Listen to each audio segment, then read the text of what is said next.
ఆంధ్రప్రదేశ్ రాజకీయాల్లో అనూహ్య మలుపులు చోటు చేసుకోవడం సర్వసాధారణం. అయినప్పటికీ ప్రస్తుత పరిణామాలు తెలుగుదేశం పార్టీని ఒక్కసారిగా ఆత్మరక్షణలో పడేశాయి. తిరుమల తిరుపతి దేవస్థానం చైర్మన్గా బీఆర్ నాయుడు నియామకం జరిగినప్పటి నుండి ఏదో ఒక వివాదం చుట్టుముడుతూనే ఉంది. తాజాగా న్యాయవాది జాడా శ్రవణ్ కుమార్ హైకోర్టులో దాఖలు చేసిన పిటిషన్ ఈ వివాదాన్ని మరో స్థాయికి తీసుకెళ్లింది. ఇది కేవలం ఒక వ్యక్తిగత నియామకానికి సంబంధించిన అంశం మాత్రమే కాకుండా రాష్ట్ర ప్రభుత్వం ప్రతిష్టకు మరియు కూటమి ప్రభుత్వ నిర్ణయాధికారికానికి సవాలుగా మారింది. జాడా శ్రవణ్ కుమార్ తన పిటిషన్లో ప్రధానంగా బీఆర్ నాయుడు గత ప్రసంగాలు మరియు ఆయనకు ఉన్న రాజకీయ నేపథ్యాన్ని ప్రస్తావించినట్లు తెలిసింది. తిరుమల వంటి పవిత్రమైన పుణ్యక్షేత్రానికి పాలక మండలి అధ్యక్షుడిగా ఉండేవారికి ఉండాల్సిన అర్హతలు, మతపరమైన విశ్వాసాలు మరియు గతంలో హిందూ ధర్మం పట్ల వారు వ్యవహరించిన తీరును కోర్టు దృష్టికి తీసుకెళ్లడం చర్చనీయాంశమైంది. టీడీపీ అధినేత చంద్రబాబు నాయుడు ఎంతో నమ్మకంతో ఒక మీడియా సంస్థ అధినేతగా ఉన్న నాయకుడిను ఈ కీలక పదవికి ఎంపిక చేశారు. అయితే ఈ నియామకం జరిగిన మరుక్షణం నుండే సోషల్ మీడియాలో మరియు రాజకీయ వర్గాల్లో పెద్ద ఎత్తున చర్చ మొదలైంది.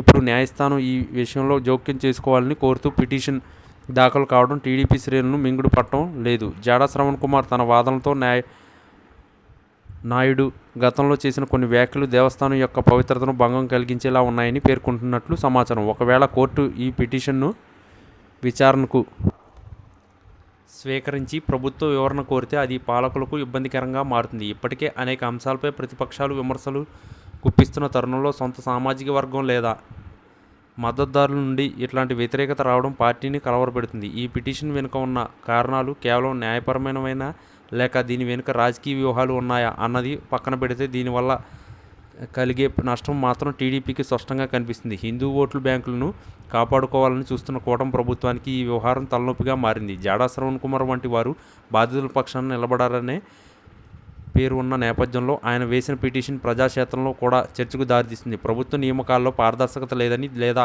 నిబంధనలకు విరుద్ధంగా వివరించారని కోర్టు భావిస్తే అది పెద్ద ఎదురుదెబ్బ అవుతుంది. నాయకుడు నియామకం చెల్లుబాట్లపై న్యాయపరమైన చిక్కులు ఎదురైతే అది పార్టీ కేడర్లో కూడా అయోమయాన్ని సృష్టిస్తుంది. ప్రస్తుత హైకోర్టు ఈ విషయంలో ఎలాంటి నిర్ణయం తీసుకుంటున్నది ఉత్కంఠత రేపుంది. ఒకవేళ స్టే మంజూరు చేసినా లేదా నియామకాన్ని సమీక్షించాలని ఆదేశించినా అది చంద్రబాబు నాయుడు నిర్ణయాధికారాన్ని ప్రశ్నించినట్లవుతుంది. ఈ పరిణామం టీడీపీకి భారీ షాక్ అని రాజకీయ విశ్లేషకులు భావించడానికి ప్రధాన కారణం ఇదే. పవిత్రమైన తిరుమల బోర్డు విషయంలో వివాదాలు రావడం వల్ల భక్తుల సెంటిమెంట్ దెబ్బతినే అవకాశం ఉంది. ఇది అంతిమంగా వచ్చే ఎన్నికలపై లేదా పార్టీ ఇమేజ్పై ప్రభావం చూపే అవకాశం ఉంది.